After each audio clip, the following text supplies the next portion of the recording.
할렐루야. 오늘도 주의 말씀 안에서 교제가 있기를 바랍니다.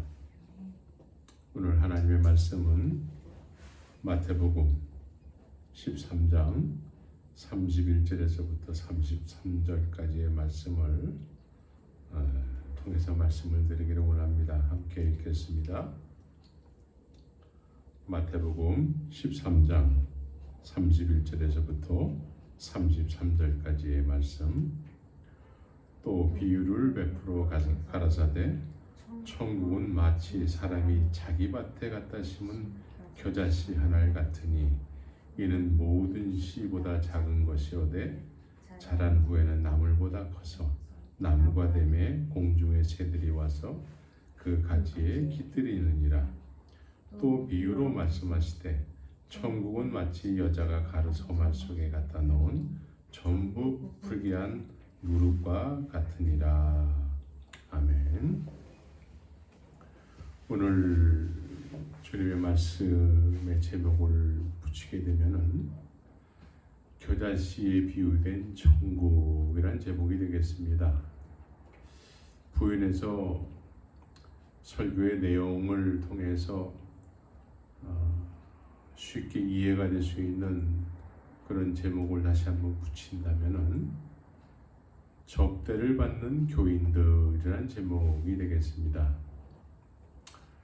어떤 일본 사람이 한국에서 오랜 시간 살게 되면서 한 가지 헷갈리는 말이 있었다고 해요. 그 말이 뭐냐면 한국 사람들은 기분이 좋으면은 내가 오늘 한턱 쏜다라는 말들을 한다라는 거예요. 그래서 그 이야기, 헷갈려하는 그 말에 대해서 그 친구가 되는 교수가 그 말은 내가 오늘 기분이 좋아서 내가 밥을 산다라는 의미야 라고 가르쳐 주었다고 합니다. 그러면서 즐거운 일이 있을 때 밥값을 내면서 그 기쁨을 나누는 것이라고 부연해서 설명을 해주면서, 그러면서 평상시에는 주인공이 아니었지만 내가 밥값을 내면서 밥값을 내는 순간에 주인공도 된다라는 의미를 이야기해 줬다고 합니다. 그런데 이 일본인이 그 말뜻은 이해를 했는데 헷갈려 하는 의미가 똑같이 밥값을 내는 일인데, 예를 들어서 어떤 영업사원이 자기 회사의 영업이익을 위해서 갑이된 회사의 간부를 만나서 밥을 사주고 술도 사주고 하면서 그렇게 간이라도 빼줄 것처럼 그렇게 모든 것을 내주더라는 것이죠. 그러니까 이런 것도 한턱을 쏘는 것이냐라는 헷갈려하는 어떤 그런 생각을 했다라는 거예요. 그래서 이 일본 사람은 단순히 밥값을 내주는 것을 한턱 쏜다라고 생각을 했는데 그게 아니더라는 거예요. 밥값을 내주면서 자기가 기분이 좋아서 자기가 주인공이 되고 싶어져서 밥값을 내는 거하고,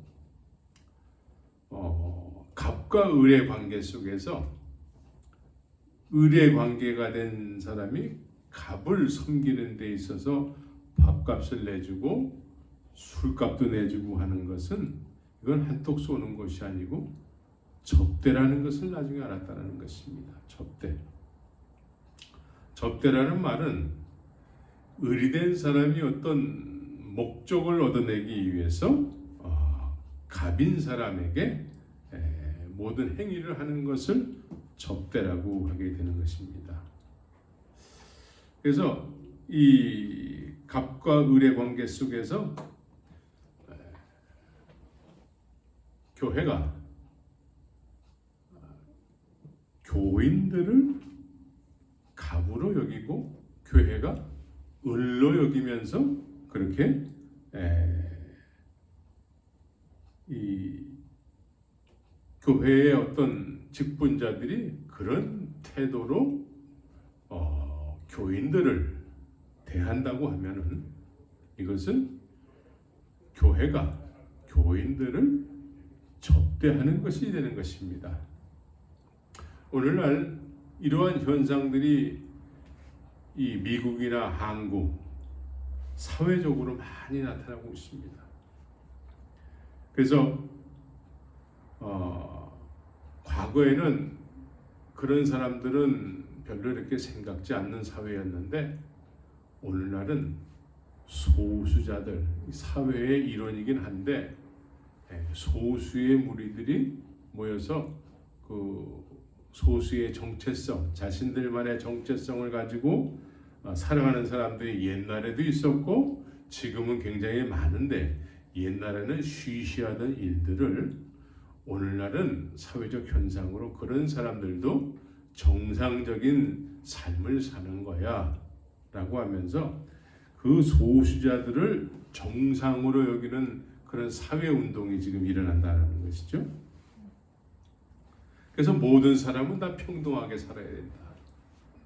다수만을 인정하는 사회가 아니라 소수들의 삶도 우리가 인정해주고 그들도 공평하게 삶을 살 권리가 있다. 이렇게 여기는 것을 오늘날 다원주의라고 얘기를 하게 되는 것이죠.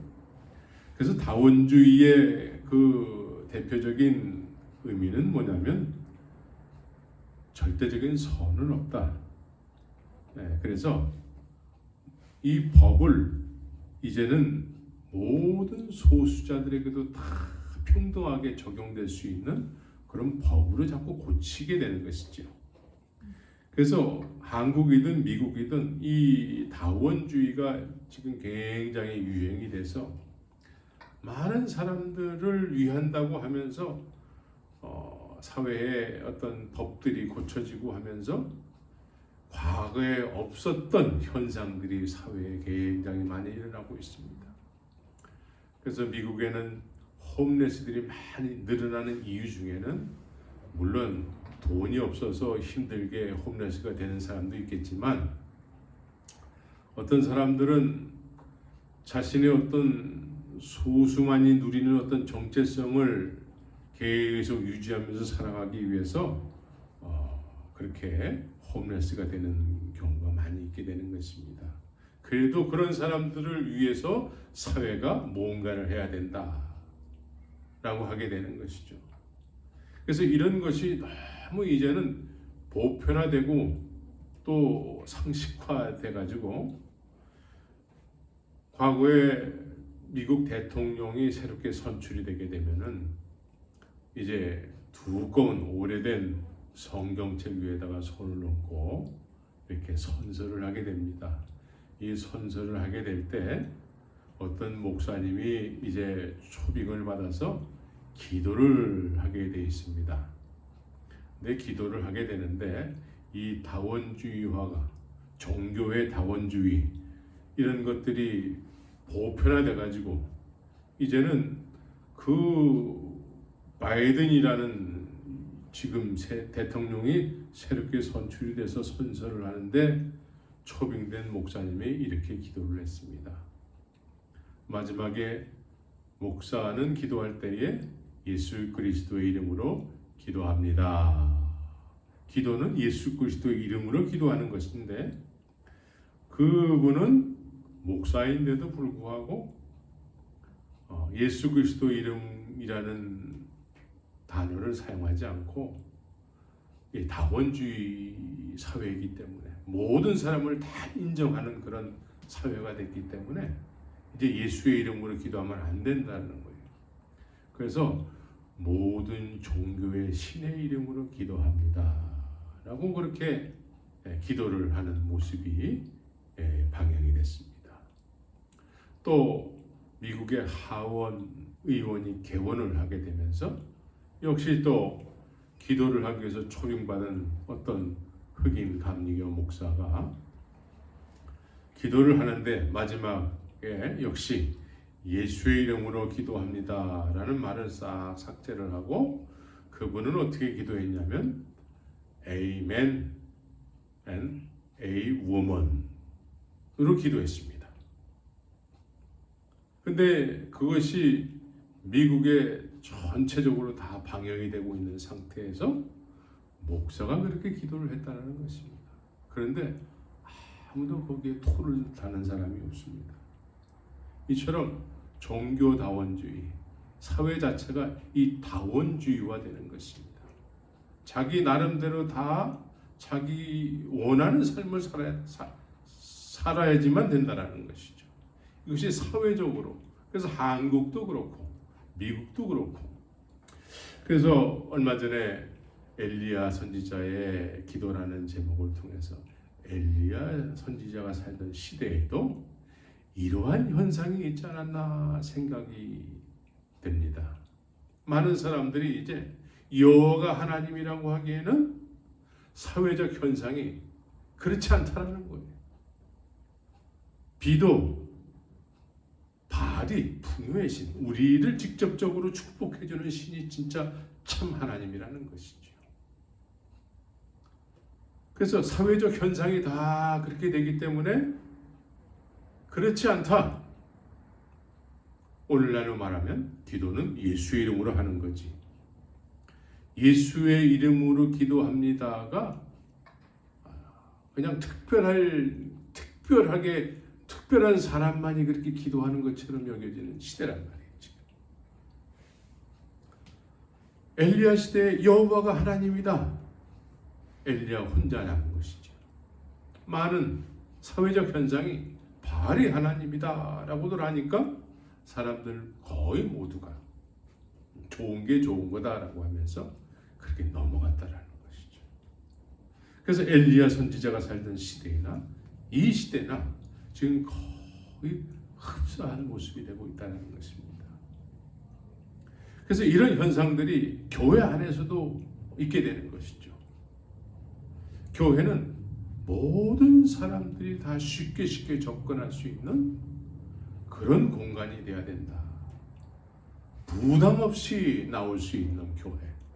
겉으로는 맞는 말 같지만 이것이 모든 교회에 나오는 사람들이 갑이 되고 그런 사람들을 섬기는 것이 직분자의 일이다라고 하게 될 때는 심각한 문제가 되는 것입니다. 교인들을 갑으로 여기고 직분자들이 그를 접대하게 되는 것입니다. 또 교인들을 교회에서 떠나지 않게 하기 위해서 비위를 마친다든가 부담되는 일 내지는 부담되는 이야기는 삼가하고 또 예배당을 교인들이 편안한 세상 문화의 연장선상으로 자꾸 꾸미는 거예요. 그래서 예배당 안에 카페를 만들고 뭐 그냥 누구나 다 그냥 왔다 갔다 하는 그런 공간으로 쉽게 접근성을 쉽게 하기 위해서 모든 편리를 제공하게 되는 것이죠. 그래서 LA에 어떤 큰 새롭게 예배당을 건축한 이후에 한국의 유명한 뽕짝 가수들을 데려다가 공연을 한다든가 교회는 사회에 이렇게 이바지해야 된다는 것입니다. 그러면서 교인들을 이렇게 갑으로 여기고 섬기는 거예요. 모든 사람이 다 접근할 수 있는 곳. 근데 예배당은 단순히 건물이니까 그럴 수 있다 치더라도 영적인 부분에 있어서 그냥 모든 사람들이 쉽게 그냥 자기 마음에 드는 어떤 그런 예배를 원해서 회개를 하고 정말 죄인 중에 괴수임을 고백하고 주님을 만나서 그렇게 진정한 믿음의 삶을 살아야 될 사람들이 그런 삶을 잘 알지 못한 상태에서 회개해야 될 죄인들이 회개를 안 하고 죄인이 원하는 어떤 그런 예배를 맞춰서 이제 교회가 그런 영적인 활동을 하게 하는 것이죠. 이렇게 되면은 아무리 교회가 커지고 많은 사람들이 모여서 겉으로 부흥인 것처럼 보일지 몰라도 이것은 교인을 갑으로 여기고 직분자들이 을이 됐어. 그래서 하나님이 설 자리가 없는 그런 공간이 되어버리고 마는 것입니다. 그래서 어떤 외국인이 한국 사람의 특성에 대해서 이렇게 이야기를 했다고 그래요. 한국 사람들은 오늘만 사는 사람들 같아요. 왜냐하면 모든 것들을 현실에 다 맞추는 거예요. 그러니까 보편적, 편리성, 합리화. 그래서 이런 현실에 맞는, 현실의 어떤 보기에 좋은 모습으로 옛 것들을 다 없애고 부수고 하면서 지금 현재만 좋으면 된다는 것이죠. 그래서 모든 걸 다 바꾸는 거예요. 지켜야 될 것을 다 무시하고 없애버리는 것이죠. 그래서 유럽에는 아주 오래된 건물과 오래된 거리와 이런 것들을 지키기 위해서 개발을 안 하고, 개발을 해도 되는데 개발을 안 하고 그냥 그렇게 보존하는데, 한국은 옛날 것들을 거의 다 부수고 뜯어 고쳐서 옛 것은 다 없어지고 현실에 맞는 모든 것들로 다 탈바꿈이 된 상태인 것이죠. 근데 교회가 이런 거예요. 교회가 과거의 영적으로 믿음의 선진들이 그렇게 금식하며 회개하며 그렇게 하나님 한 분만을 왕으로 섬기고 하나님 한 분만을 오직 예수로만 살기를 힘쓰는 그런 믿음의 선조들의 삶이 있었다면, 이런 것들이 다 무너지고 지금 현재 회개를 해야 될 사람들을 갑으로 여기고 회개는 하지 않은 상태에서 이런 사람들이 교회에 정착하기 위해서 모든 것을 다 뜯어고치고 모든 것을 좋은 게 좋은 거다 하면서 그렇게 교회가 회개해야 될 사람들을 회개시키지 않고 갑으로 여기고 접대를 하게 되는 것이죠. 교인을 갑으로 여기고 전하게 되는 하나님의 말씀은 하나님이 정말 원하시는 말씀이 될까요? 교인을 갑으로 여기면서 전하는 말씀은 하나님의 말씀이 될 수가 없는 것입니다. 교회를 떠나지 않게 하기 위해서 교인들을 갑으로 여기고 하나님의 말씀이라고 전하게 되는 순간에 하나님은 역사하실 수가 없게 되는 것입니다. 왜냐하면 하나님께서 원하시는 말씀이 아니기 때문에 그렇습니다. 그래서 이런 갑이 된 교인들, 믿음이 아직 시작도 되지 않았는데 다 됐다라고 여기게 되는 것이죠. 회개해야 될 사람들이 회개를 했다 치고 회개하지 않고도 얼마든지 구원을 받는 것처럼 그렇게 여기는 거예요. 왜냐하면 교회를 떠나지 않게 하기 위해서 이런 사람들이 갑이 돼서 섬김을 받는 거예요. 그러면 목사는 그럼 갑이 돼야 된다는 의미인가? 목사가 갑이 돼야 된다는 의미는 아닌 것입니다. 직분자들이 갑이 돼야 된다는 의미는 아닌 것이죠. 하나님을 갑으로 여기게 하는 그런, 하나님이 갑이 되셔야 되는 것이죠. 하나님을 갑으로 여기는 목회자가 되어야 되는 것이죠.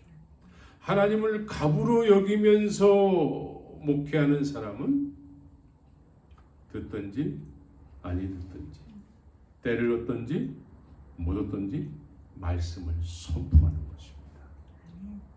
말씀이 선포가 되어야 되는 것입니다. 선포라는 의미는 상대방에게 맞춰진 말씀을 전하는 것이 아니고 하나님을 왕으로 여기고 하나님을 갑으로 여기고, 갑으로 여기지는 하나님의 온전하신 뜻을 듣든지 아니 듣든지 선포하게 되는 것입니다. 이렇게 해서 선포된 말씀은 들어야 될 사람이 들으면은 참 포도나무의 가지로서의 삶을 살게 되는 것입니다. 하나님을 갑으로 여겨야 돼요. 하나님을 왕으로 여길 수 있는, 교회의 머리는 예수 그리스도인 것입니다. 교회의 머리가 회개해야 될 교인이 돼서는 안 되는 것입니다. 그런데 교인이 돼서 떠나면 안 되기 때문에, 재정이 줄기 때문에 그런 회개해야 될 교인을 갑으로 여기고 그들을 섬긴다고 하면은 이 사람들은 교회에 나올 때 스스로가 갑인 줄 알고 나오는 거예요. 예수님은 하나님을 대할 때 어떻게 대하라고 말씀하셨냐면, 너희는 마음을 다하고 뜻을 다하고 목숨을 다하여 주 너희 하나님을 사랑하라고 말씀하셨습니다. 교회는 하나님을 왕으로 섬기면서 왕이신 하나님의 온전하신 말씀, 생명의 말씀을 선포하는 곳이 되어야 되는 것입니다. 그런데 교회 스스로가, 오늘날 교회 스스로가 이것을 무너뜨리고 현실에 맞춰서 교인들을 왕으로 여기고, 손님이 왕이야, 식당에서 손님이 왕이다 라고 하는 것처럼 회개해야 될 교인들을 회개는 시키지 않고 그들을 왕으로, 갑으로 여기고 그렇게 그들을 막 끌어모으듯이 그렇게 모이게 하는 것이죠. 그래서 주님께서 침묵하고 계시는 거예요. 아무리 부흥한다고 할지라도 그것은 부흥이 될 수가 없는 것입니다. 그래서 접대를 받아본 교인들의 성향을 우리가 좀 면밀히 분석해 본다고 한다면, 접대를 받아본 교인들의 성향은 교회가 늘 자신들에게 맞춰주기를 원하는 것이죠. 제가 이곳에서 목회를 하면서 여러 사람들을 만나게 됐죠. 그런데 공통적인 모습이 우리가 원하는 교회를 세워주세요 였습니다. 우리가 원하는 교회, 진정한 교회가 될 수 있을까요? 하나님이 원하시는 교회가 세워져야 되는 것이죠. 그런데 접대를 받아본 교인들은 본인들이 다 갑으로서의 접대를 받아본 경험이 있기 때문에 갑으로서 우리의 마음에 드는 교회를 세워달라는 것입니다. 그래서 자신들이 원하는 교회가 되지 않을 때에는 늘 전에 다녔던 교회와 비교를 하게 되는 것이죠. 실제로 제가 이곳에 와가지고 경험했던 일들인 것이죠. 그래서 전에 다녔던 교회, 전에 다녔을 때의 그 교회의 목사와 비교를 하면서 제가 비교를 당하게 되는 것이죠. 그래서 이런 교인들에게 어떤 것은 잘했습니다, 어떤 것은 잘 못했습니다, 이렇게 평가도 받기도 하고, 그래서 이런 분들이 교회에 오는 목적을 보게 되면은 겉으로는 예배를 드리러 온다고 하지만 내용인 보이지 않는 어떤 영적인 면에 있어서 그들의 마음 상태는 접대를 받으러 오는 꼴이 되는 것입니다. 그래서 교회에 요구 조건이 많아요. 요구 조건. 그래서 이런 분들이 교회에서 자신들의 마음에 들지 않는 요소를 느끼고 발견하게 되면은 그것을 무리를 져서, 당을 져서 우리 교회가 왜 이래? 하게 되는 것이죠. 아주 비근한 예로 설교하는 목사는 넥타이도 이상한 거를 매면 안 되는 것이죠. 넥타이, 오늘 목사님이 넥타이가 왜 저럴까? 설교하는 내내 그것만 생각하는 사람이 있다고 해요. 또 어떤 사람은 예배가 끝난 이후에 밥을 먹으면서 오늘 밥이 왜 이럴까? 내가 이 교회에 헌금한 게 얼마인데 이 정도밖에 밥을 만들지 못할까? 이렇게 불평하는 사람들이 있는가 하면 예배를 마치고 나올 때에 목회자가 이제 악수를 하게 되면은 나오는 성도들을 인사하기 위해서 악수를 하게 되면은 악수하는 중에 어떤 사람하고 이렇게 오랫동안 이야기를 하게 되는 경우가 있습니다. 그러면 왜 목사님이 나하고는 전혀 얘기 안 하고 저 사람하고 그렇게 친하게 얘기를 오래 주고받을까? 또 그것이 불만이 돼서 교회에서 집으로 돌아오는 사람도 있죠. 또 어떤 사람은 왜 저 사람하고는 손을 오래 잡고 악수하는데 나하고는 왜 악수를 안 해줄까? 이런 불만들. 제일로 많은 불만은 왜 설교가 이렇게 길까? 이 이야기는 제가 제일 많이 들었던 이야기입니다. 왜 설교가 그렇게 길까? 왜 우리 마음을 몰라줄까? 우리가 원하는 설교의 길이가 있는데 왜 그거를 맞춰주지 못할까? 요구 조건이 많은 것입니다. 오늘은 왜 특별히 또 본문이 왜 이렇게 길까? 오늘 예배가 왜 이렇게 나로 하여금 졸리게 만들까? 나 오늘 졸음에서 죽을 뻔했어. 이런 이야기하는 사람들이 아주 흔하게 있습니다. 어떤 사람은 설교 중에 계속 조는 사람이 있습니다. 그래서 이런 사람들이 하나님이 사랑하셔서 잠을 자게 해주신 것이다. 뭐 이런 우스갯소리, 성경을 들이대면서 우스갯소리를 하는 사람도 있습니다. 이렇게 교회에 나올 때에 요구 조건을 가지고 나오는 거예요.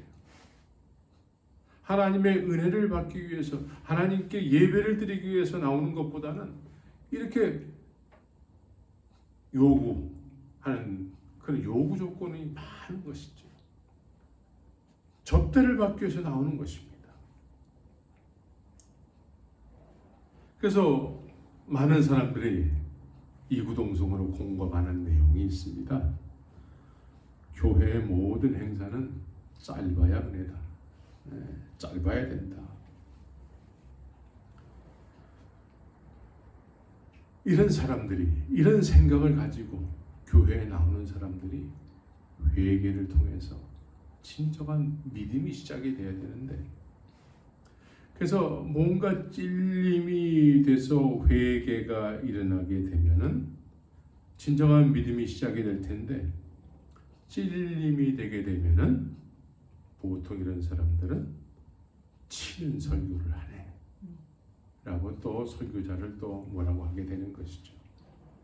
그래서 늘 찔림이 있게 되면은 이제 이 교회를 떠날 때가 됐구나 해가지고 지금까지 신앙생활 아닌 신앙생활을 해온 것을 그대로 유지하기 위해서 그렇게 해주는 교회, 편안함을 허락해주는 교회, 여전히 자신을 갑으로 여겨주는 교회를 찾아서, 편안하게 해주는 교회를 찾아서 또 이 교회 저 교회에 그렇게 기웃기웃하게 되는 것이죠. 이것이 지금 만연이 되어 있습니다. 만연. 그래서 접대를 받아서 신앙생활을 했던 교인들은 늘 자기에게 맞춰달라고 얘기하고 있습니다. 자기가 늘 갑이 되어야 되는 것입니다. 주님의 말씀을 전하더라도 자기에게 맞는 말씀을 전하라는 것입니다. 회개해야 될 죄인에게 맞는 설교는 없는 것입니다. 모든 인생들은 하나님의 말씀 앞에 맞춰진 그런 믿음이 시작되어야 되는 것입니다. 그러기 위해서는 찔림이 먼저인 거예요. 찔림.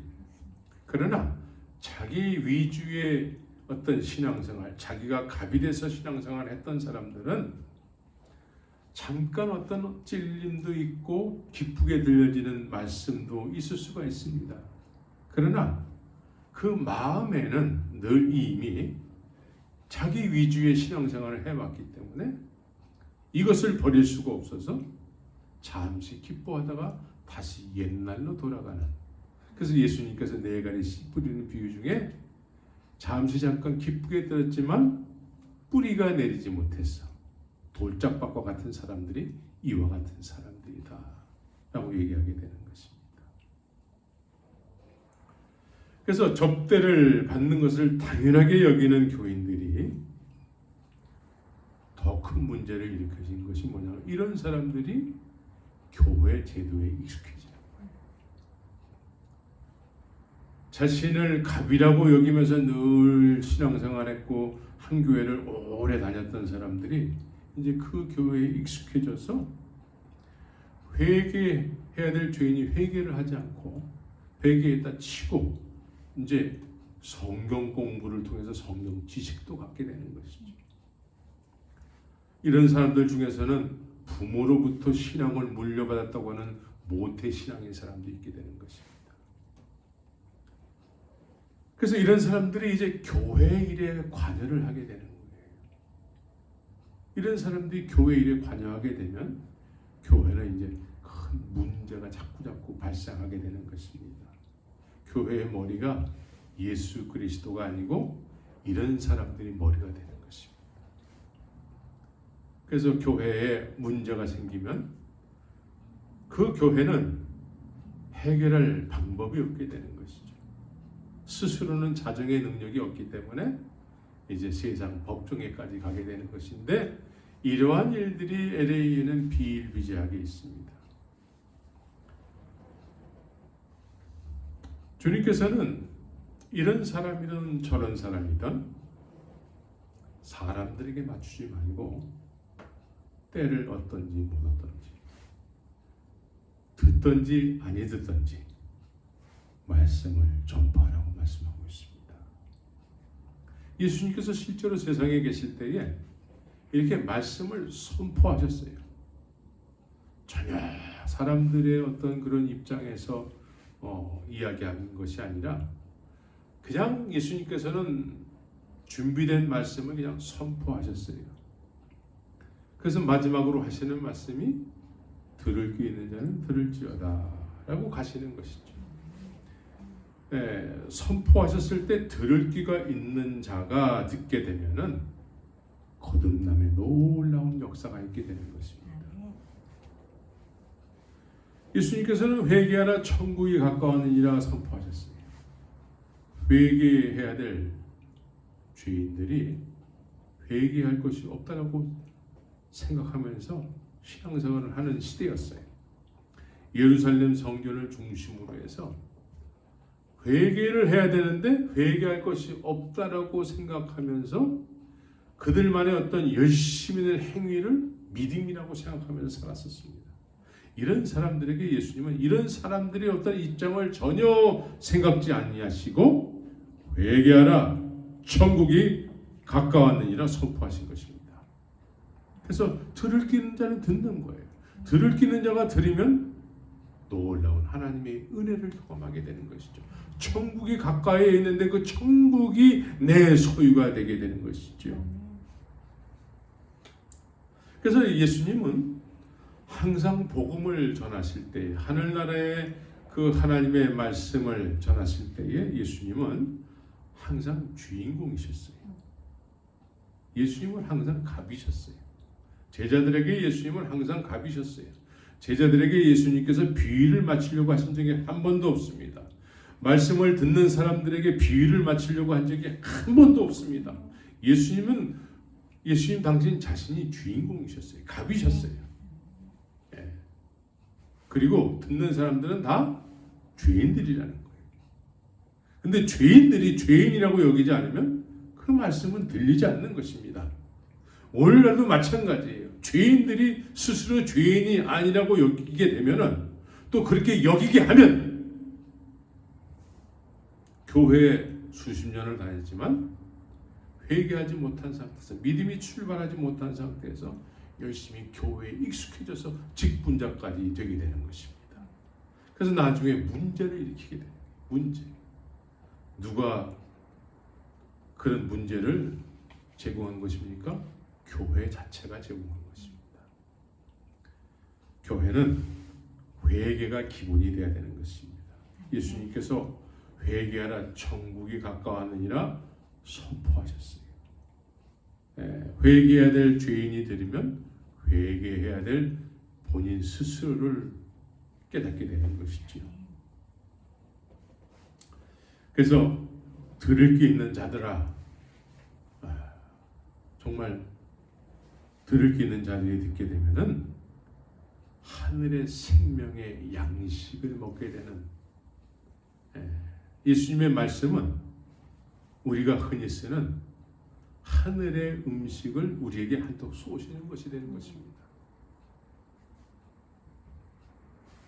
예수님께서는 이 세상에 오셔서 당신 자신이 주인공이 되셔서 하늘의 생명의 양식을 들을 게 있는 자들에게 한턱 쏘시는 것입니다.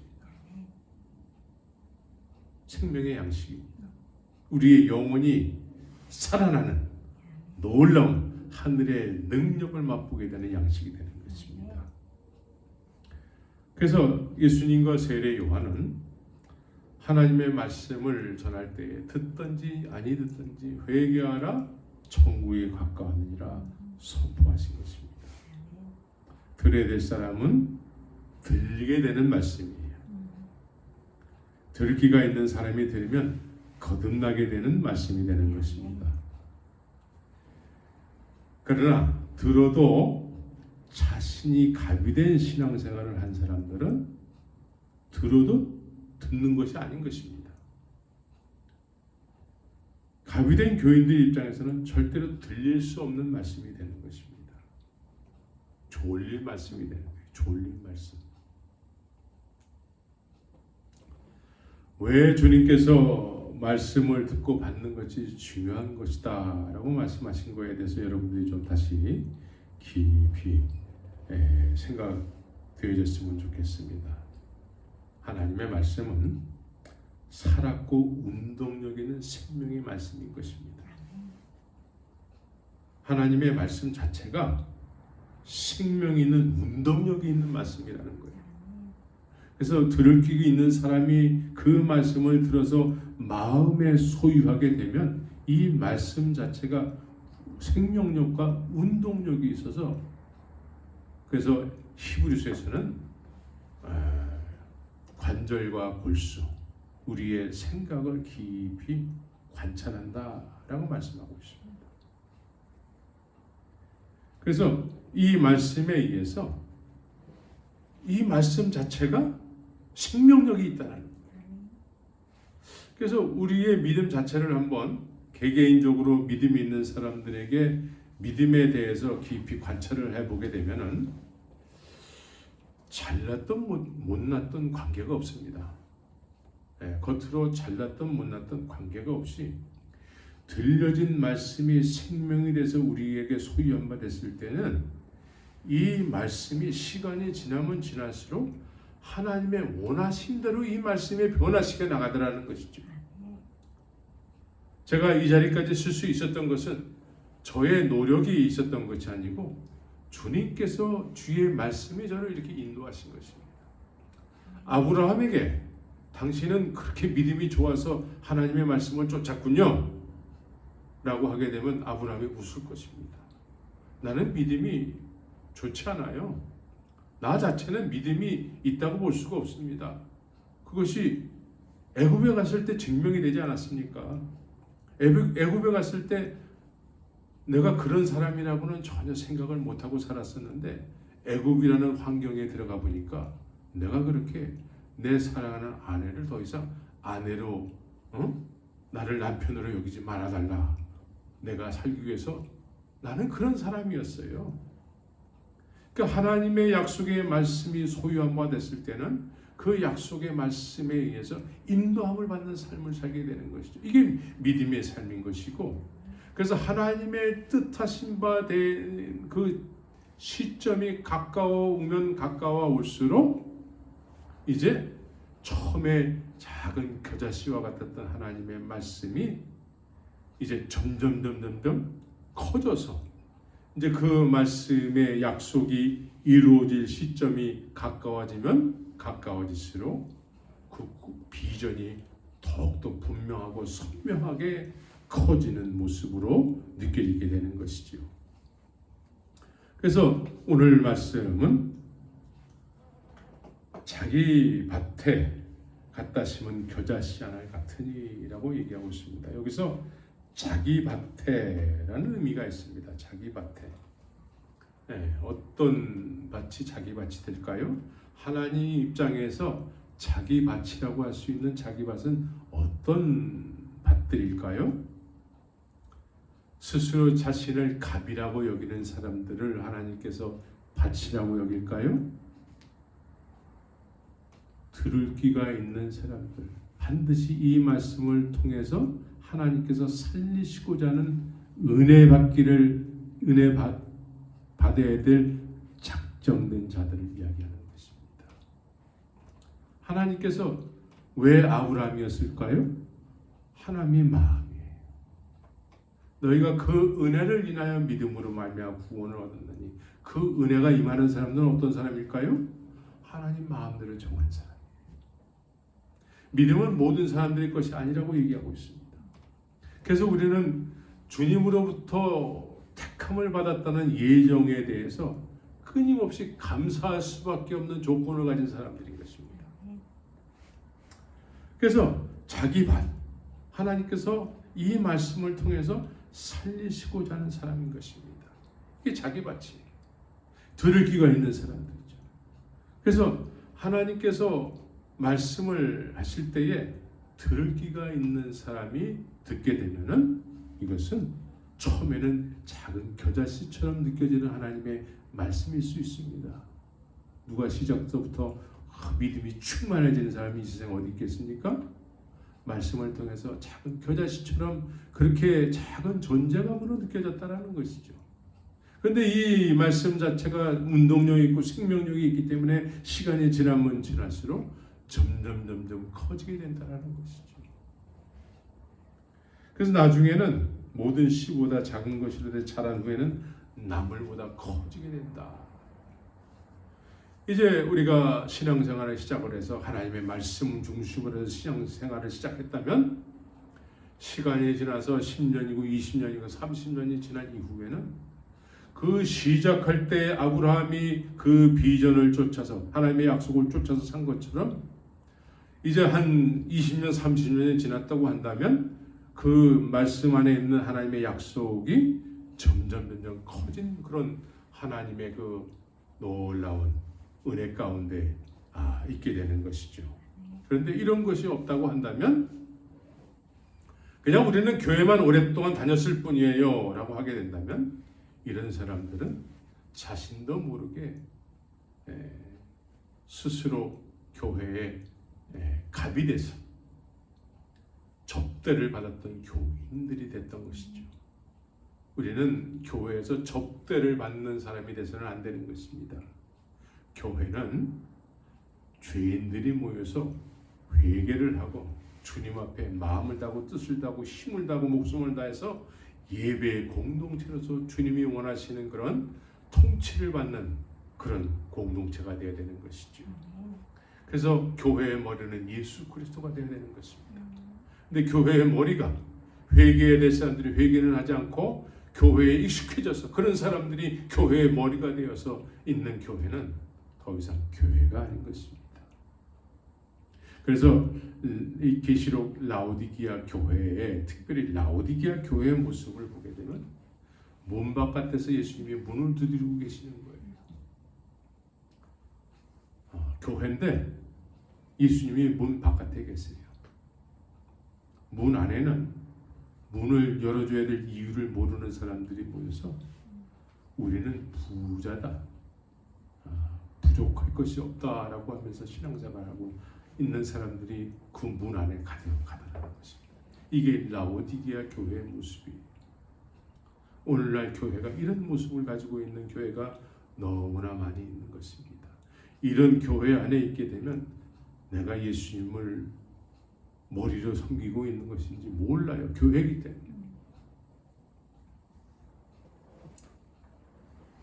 그래서 오늘 본문에서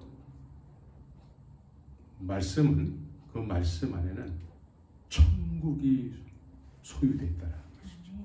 천국. 이 천국이 말씀을 통해서 우리에게 발견되어지기를 원하고 있는 것입니다.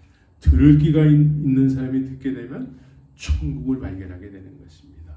천국은 막연히 죽은 다음에 가는 나라가 아니라 이 세상에서부터 발견되어 줄 수 있는 하나님의 나라다라고 예수님께서 소개하고 있는 것입니다. 그러나 갑이 돼서 교회를 오랫동안 다녔던 사람들은 이런 것 자체를 모르게 되는 것입니다. 천국, 믿음, 여러 가지 교회 안에서 쓰는 단어를 이야기하게 되지만 그런 단어만 쓸 뿐이지 그 단어가 의미하고 있는 그런 내용들은 전혀 느끼지도 못하고 누리지도 못하고 그냥 그렇게 갑으로서 접대를 받기 위해서 교회를 다니는 경우가 많게 되는 것입니다.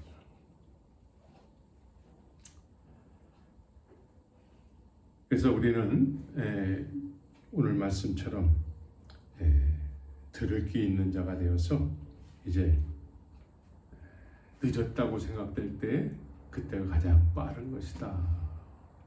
이제 주의 말씀을 묵상하시기 바랍니다. 하나님의 말씀을 묵상할 때 성령이 역사하셔서 놀라운 은혜가 우리에게 허락되게 되는 것이죠. 그래서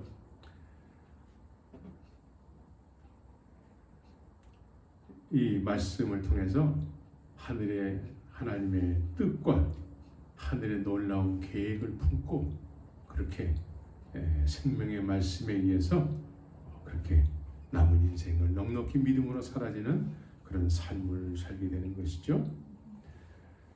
그래서 이 생명의 속성은 시간이 지나면 지날수록 점점 커지게 되는 것이죠. 어린아이가 태어났습니다. 어린아이가 누워서 뒤집지도 못하고 발버둥만 치는 모습을 보게 되는 것이죠. 그렇지만 살았고 운동력이 있는 생명 있는 아이인 것이죠. 시간이 지나면 지날수록 어떻게 될까요? 그 생명력 있는 아기의 모습은 어느 순간에 걷기도 하고 뛰기도 하면서 이제 주님의 창조하신 목적대로 살아가는 그런 건강한 믿음의 사람으로의 삶을 살게 되는 것입니다. 그래서 생명의 속성은 운동력이 있는 것이죠. 하나님의 말씀은 살았고 운동력이 있는 것입니다. 말씀 자체가 생명이에요. 말씀 자체가 생명. 이 생명 있는 말씀을 소유해야 되는 것인데 갑이 돼서 접대를 받으려고 나오는 교인들은 절대로 들려지지 않게 되어 있는 말씀이 되는 것입니다. 이제 주님 앞에 심령이 가난해져서 의리 돼서 회개해야 될 죄인으로 여겨져서 이제 주의 말씀을 듣겠나이다. 주님 말씀하여 주시옵소서. 이런 겸손한 그런 마음의 상태가 되어야 되는 것입니다. 말씀이 우리에게 들려질 수 있도록 우리가 낮아져야 되는 것입니다. 그래서 이 낮아지게 될 때의 생명이 있는 말씀은 작은 씨가 돼서 내게 들어오는 거예요. 작은 씨가 돼서 내게 들어왔을 때 그것이 생명력으로 역사하셔서 시간이 지나면 지날수록 하나님의 큰 비전의 사람으로 그 말씀이 우리를 그렇게 변화시키는 것입니다. 그래서 믿음의 선진들이 이와 같은 것을 증언하고 있는 것이지요. 믿음의 선진들이 우리도 처음에 시작할 적에는 정말 말씀이 무슨 말씀인지 잘 이해도 안 되고 그랬는데 나중에 그 말씀을 곱씹고 묵상하고 또 예수님을 말씀이신 예수님을 자꾸 쫓아서 살다 보니까 그 말씀은 살았고 운동력인 말씀이 돼서 그 말씀 자체가 하나님의 약속이요 하나님의 약속이 하나님 스스로가 지키시더라는 거예요. 하나님 스스로가 그 약속을 지키는 자리에 우리가 그 자리까지 가게 된 것이다. 그래서 하나님은 약속을 지키시는 하나님이시다 라는 것을 믿음의 선진들이 증언을 하게 됐다는 것이죠. 이것을 믿음으로라고 정의를 하고 있는 것입니다. 그래서 심령이 가난한 자는 복이 있나니 천국이 저희 것이니요 라고 성경은 말씀하고 있습니다. 오늘날 교회가 말씀을 맡았다고 하는 사람들이 회개해야 될 죄인들을 갑으로 여기고 그들에게 맞춰진 말씀을 전하고 있기 때문에 쉽게 말해서 적대 목회를 하는 것입니다. 그래서 교회가 막 커지게 되면 이거 자체를 부흥이라고 생각하는데 그건 부흥이 아닌 것입니다. 회개가 없는 부흥은 부흥이 아닌 것입니다. 회개가 일어나야 돼요. 단 몇 사람이 모여 있어도 회개가 일어나면 하나님께서 세우신 참된 교회가 되는 것입니다. 회개가 있는 곳에 주님의 말씀이 있고 주의 말씀이 있어야지만 그리스도가 머리가 된 교회가 되는 것입니다. 그래서 성경은 심령이 가난한 자는 복이 있다라는 어떤 믿음의 출발을 할 수 있는 우리 마음의 상태를 이야기하고 있습니다. 심령이 가난해져야 돼요. 심령이 가난해지세요라고 얘기한다고 해서 심령이 가난해지는 건 아닙니다. 그러나 지금 지금 현실 속에서 심령이 가난해진 상태의 사람들이 있을 수 있습니다. 그러면 실망하지 마시고 이제 예수님 앞에 나오시면 되는 것입니다. 주님 누구든지 주의 이름을 부르는 자를 구원을 얻으리로다 라고 말씀하게 되는 것입니다.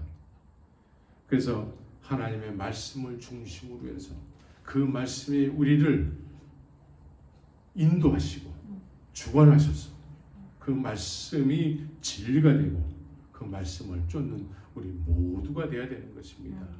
말씀 없이 믿는다라는 건 없는 거예요. 비근한 예로 어떤 분이 하루 왼종일 이 사람 이 목사 설교를 듣고 그 목사 설교가 끝나면 또 다른 저 김 목사 설교를 듣고 또 그 김 목사 설교가 끝나면 또 다른 목사 설교를 듣고 하루 왼종일 목사님들의 설교를 듣는 분이 있어요. 그런데 이렇게 하나님의 말씀을 들었는데 하나님의 말씀이라고 여러 사람을 통해서 이렇게 들었는데 이 사람이 개인적으로 이렇게 관계를 맺는 사람하고 이렇게 만나서 이야기를 하게 되면은 남의 험담을 하고 후욕, 고린도전서 5장에서는 후욕을 한다고 얘기하고 있습니다. 후욕, 남을 이렇게 험담한다라는 거예요. 있지도 않은 얘기를 요만한 얘기를 막 부풀려서 얘기를 하고 주의 말씀을 들었다고 하는 사람이 그런 삶을 살아가는 사람이 있습니다. 하나님의 말씀을 듣지 않았기 때문에 그렇습니다. 다른 사람이 이야기하는 소리는 도움은 될 수 있을지 몰라도 그것이 100% 하나님의 말씀이다 여기고 그런 말씀만 들어서는 안 되는 것입니다. 설교는 물론 들어야 돼요. 이 사람 설교 듣고 저 사람 설교 듣고 하면서 이제 이 시대의 흐름도 알아야 되지만 제일 중요한 것은 하나님께서는 이 성경 66권을 통해서 우리에게 말씀하시기 원하신다라는 거예요. 그래서 복 있는 자는 여호와의 율법을 즐거워하여 주야로 묵상하는 자로다. 이 묵상을 해야 돼. 이 말씀은 생명의 말씀이고 운동력 있는 말씀이고 어떤 날 생각보다 더 예리한 말씀이기 때문에 이 말씀을 통해서 우리의 생각이 자꾸 걸러져야 돼. 잘라져야 돼. 분별이 되어져야 되는 것이죠. 말씀에 내 모습을 비춰서 분별이 되어야 되는 것입니다. 이거를 하지 않은 상태에서 남의 설교만 계속 듣고 이 사람 설교 그렇구나 은혜스럽구나 저 사람도 설교 듣고 너무 은혜스럽네. 그런데 친한 사람하고 만나서는 다른 사람 험담을 하고 그거를 당을 짓고 오늘 교회에 이런 사람들이 얼마나 많습니까? 우리는 이 신앙생활, 믿음이라는 어떤 그런 하나님께서 우리에게 허락하신 생명에 대해서 정확하게 알고 있어야 되는 것입니다. 하나님을 아는 삶을 사는 거예요. 하나님께서 나에게 약속하신 것을 실상에 대해서 쫓는 것입니다.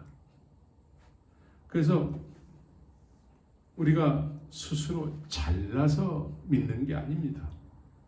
잘나서 믿는 사람은 한 사람도 없고 주님께서 죄인이기 때문에 회개하라고 말씀하셨고 죄인이기 때문에 하나님께서 은혜를 허락하신 것입니다. 그래서 말씀 중심으로 해서 묵상을 해야 돼요. 주의하는 묵상을 해야 돼요. 묵상할 때에 우리의 생각들이 다 걸러지고 주의 말씀, 주의 뜻만 남게 되는 것입니다. 주의 뜻을 늘 마음속에 생각 속에 두고 점심에도 생각하고 저녁에도 생각하고 아침에도 생각하고 하면서 그렇게 주님과 동행하는 삶을 살아야 되는 것입니다. 이 생명의 말씀, 이 말씀은 우리 안에 들어오면 어느 여인이 이제 가루 소말 속에 갖다 놓은 전부 풀기한 누룩과 같다 그래요. 이 말씀이 우리 안에 들어오면 우리 자체가 개조가 되는 거예요. 말씀이 영향력을 미쳐서 우리가 개조가 되는 거예요. 이 말씀에 맞춰진 삶을 사는 거예요. 그런데 많은 경우에 이게 뒤바뀐 경우가 있어요. 내 변화되지 않는 모습에 맞춰진 말씀을 해달라고 하는 사람들이 많은 것이죠. 오늘 33절에서는 마치 여자가 가루 소말 속에 갖다 넣어 부풀게 한 누룩과 같다고 그래요. 그러니까 하나님의 말씀이 우리 안에 들어오게 되면 이 말씀이 계속 확장을 하게 되는 것입니다. 확장. 말씀에는 확장성이 있는 것이죠. 확장이 돼서 우리의 생각들을 점점 하나님의 뜻으로 자꾸 이렇게 변화되게 되는 것이죠. 처음엔 그렇지 않았는데 시간이 지나면 지날수록 나의 삶의 목적, 우리 육신에 남은 인생의 목적이 하나님의 영광을 위해서 하나님을 기쁘시게 하는 삶이 도대체 어떤 삶일까? 여기에 맞춰지게 되는 것입니다. 예배도 어떻게 하면 하나님을 기쁘시게 하는 예배가 될까? 여기에 맞춰지는 것이죠. 그러나 접대를 받아본 교인들, 이런 사람들은 어떻게 하면 이 교회가 나를 좋게 할까? 어떻게 하면 이 교회가 내 마음대로 할 수 있는 교회가 될까? 오늘날 문제는 교회를 내 마음대로 할 수 있는 교회로 만들고자 하는 사람들에 의해서 교회가 운영이 되고 있다는 것이죠. 교회는 내 마음대로 움직이는 곳이 돼서는 안 되는 것입니다. 접대를 받아본 교인들은 다 그런 생각을 가지고 있어요. 이 교회가 내 마음대로 됐으면 좋겠다. 저 목사도, 우리 담임 목사도 내 뜻대로 됐으면 좋겠다. 내가 생각한 대로 목회했으면 좋겠다. 그래서 목사를 꼭두각시로 여기는 사람들이 있게 되는 것이죠. 돈 가지고 좌지우지 하려고 하는 게 되는 것이죠. 우리 모두는 하나님의 말씀을 품어야 돼요. 하나님의 말씀을 품으면 이 말씀이 점점 시간이 지나면 지날수록 확장이 돼서 하나님의 뜻이 분명하게 우리의 남은 인생의 목적이 되게 하는 것입니다. 그래서 믿음의 선진들이 다 증언을 한다라고 히브리서 11장 1절 2절에서 말씀하고 있는 것이죠. 그래서 믿음은 갑이 된 교인들에게 믿음이 뭐예요?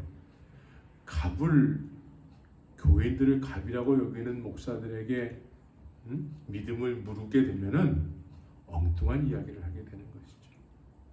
그냥 이런 예배당 안에서 열심히 하는 게 믿음이에요 라고 하게 될 것입니다.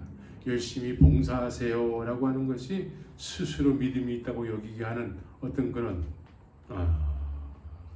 행위가 될 것입니다. 그러나 하나님께서 믿음의 개념은 그런 것이 아니다. 내 말씀이 없이는 믿음이 전혀 생길 수가 없고, 내 말씀이 작은 겨자씨와 같이 소유한 바 됐을 때에는 시간이 지나면 지날수록 그 말씀은 생명력이 있고 운동력이 있어서 점점 가루 소마 속에 있는 누룩과 같이 부풀어져서 우리의 인생이 오직 주의 뜻으로 충만해져서 그 뜻을 품고 살아가는 복된 인생이 되게 하는 것입니다. 그래서 그 뜻이 이루어지는 것이죠. 그 뜻이 이루어지고 이루어질 것을 바라는 실상으로 바라보고 살아가게 되는 것입니다. 우리 모두가 이런 진정한 믿음의 말씀을 소유해서 진짜 믿음의 길은 좁은 길이에요. 좁은 문으로 들어가기를 힘쓰는 삶을 사는 것입니다. 그럴 때에 주님께 넉넉히 갈 수 있는 이미 하나님의 나라가 이 땅에서부터 발견되어져서 그 나라가 살면 살수록 더 분명하게 인생에 있어서 그 나라에 들어가기를 힘쓰는 삶을 살게 되는 것이죠. 교회는 수십 년을 다녔는데 그 나라가 어떤 나라인지 잘 모르고 그냥 교회만 다녔어요. 이거는 나중에 이유가 안 됩니다. 그래서 복 있는 사람이 돼요. 하나님께서 복 있는 사람이 있는데 그 사람은 자신이 의리라고 여기는 사람이라는 거예요. 심령이 가난해졌을 때에 자신이 의리라고 여기면서 주님을 찾는 사람이라는 거예요. 이게 가장 기본적인 주님이 원하심입니다. 우리 모두가 이런 믿음의 말씀 앞에 열려진 그런 죄인들이 되어서 회개로 시작해서 늘 주님과 주의 말씀을 통해서 주의 말씀에 인도함을 받는 복된 믿음의 선진들이 합류된 그런 믿음의 삶을 사시기를 예수의 이름으로 축원합니다.